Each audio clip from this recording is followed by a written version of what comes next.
rồiสวัสดีสมาชิกทุกท่านนะมี PCP อันซังที่ว่าออนไลน์มาเนาะจะเป็นปืนเท่าเอนะตามนี้เลยนะเท่าเอนะลำที่ว่าจะเป็นลำ LT เนาะลำ LT เนาะยาว40เซนติเมตรนะตัวนี้เนาะอันนี้จะเป็นที่ว่าสามารถออกได้ในเบานี้นะประมาณนี้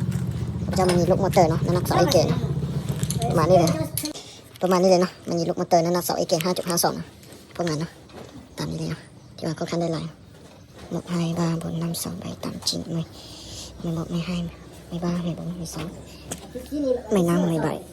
ไม่ตำไม่จีให้มือให้หมกให้บ้าให้ตือให้ยำให้เสาให้ใบให้ตำให้จิ้นบ้ามือบ้าหมกบ้าให้บ้าหมกบ้า2มาจิ้นเลยพวกนั้นเนาะที่ว่าเขาคันไหลเนาะลูกน้อยกว่านี้ลูกใหญ่กว่านี้เนาะลูกมอเตอร์น้ำหนัก2 เกน 5.52 นะปืนเท่าเอนะเป็นก้อนที่ว่าเบเตอร์ออริออมันนะร้านนี้จะเป็นร้านเอลทีเก็บเสียงนี่ของแยกคอมมอน99.9%นะประมาณนี้เลยนะไปเก็บเสียงกระบอกนะประมาณนี้เลยนะพวกงานล้วนๆนะประมาณนี้เลยนะตัวน้อยตัวใหญ่ก็ได้หมดเนาะ